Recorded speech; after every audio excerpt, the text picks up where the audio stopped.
ভাৰতীয় নোটৰ ওপৰত লগাব লক্ষ্মী মাতাৰ ছবি। ভাৰতৰ অৰ্থব্যৱস্থা সুস্থিৰ কৰিবলৈ বিজেপি নেতা সুব্ৰমণিয়াম স্বামীৰ এক অদ্ভুত মন্তব্য। হেল্ল' বন্ধু বান্ধৱীসকল, নমস্কাৰ। ইনিচিয়েট আছাম চেনেলটোলৈ আপোনাক স্বাগতম।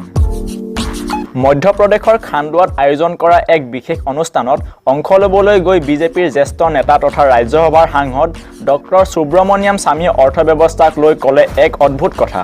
তেওঁ কয় যে লক্ষ্মীৰ ফটো নোটৰ ওপৰত ছপা কৰিলে সুস্থিৰ হৈ পৰিব ভাৰতৰ অৰ্থনীতি।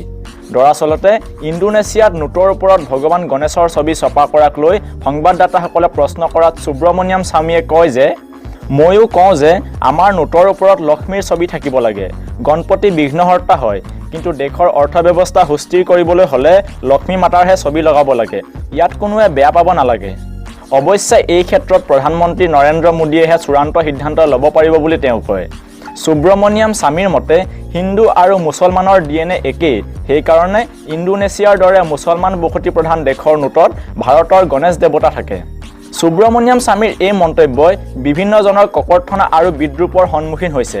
কিন্তু ইয়াৰ মাজতে চৰ্চালৈ অহা ভাৰতীয় নোটৰ ওপৰত গান্ধীৰ ফটো ক'ৰ পৰা আহিল আপুনি জানেনে? ভাৰতীয় নোটত সততে দেখা জাতিৰ পিতা মহাত্মা গান্ধীৰ ছবি ক'ৰ পৰা আহিল? ভাৰতীয় নোটত দেখা পোৱা ছবিখন তোলা হৈছিল তেতিয়া যেতিয়া গান্ধীজীয়ে সেই সময়ৰ বাৰ্মা অৰ্থাৎ ম্যানমাৰ আৰু ভাৰতত ব্ৰিটিছ ছেক্ৰেটাৰী ৰূপে কৰ্মৰত ফ্ৰেডেৰিক পেথিক লৰেন্সৰ সৈতে কলকাতাত স্থিত ভাইচৰয় হাউচত সাক্ষাৎ কৰিছিল। এই ছবি গান্ধীজীৰ চেহেৰা পৰ্ট্ৰেইট ৰূপত ভাৰতীয় টকাৰ ওপৰত অংকিত কৰা হৈছিল। নোটৰ ওপৰত এককালত ছপা কৰা হৈছিল কিং জৰ্জৰ ছবি। ভাৰতীয় টকা 1957 চনলৈকে 16 অনাৰ হিচাপত আছিল। ইয়াৰ পাছত মুদ্ৰাৰ দাশমিক প্ৰণালী গ্ৰহণ কৰা হয় আৰু এটকাৰ নিৰ্মাণ 100 পইচাৰে কৰা হয়। কিং জৰ্জৰ ছবি থকা নোট 1949 চনলৈকে প্ৰচলিত আছিল। ইয়াৰ পাছত অশোক স্তম্ভৰ ছবিৰে প্ৰচলিত হৈছিল।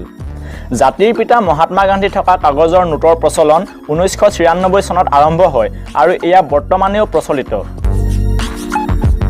তেতিয়াহ'লে বন্ধু বান্ধৱীসকল, আজিৰ এই তথ্যসমূহ কেনে লাগিল জনাব। ভিডিঅ'টো ভাল পালে লাইক কৰিব, শ্বেয়াৰ কৰিব আৰু ভৱিষ্যতেও এনেধৰণৰ গুৰুত্বপূৰ্ণ তথ্য পাই থাকিবৰ বাবে চেনেলটো ছাবস্ক্ৰাইব কৰিব। জয় আই অসম।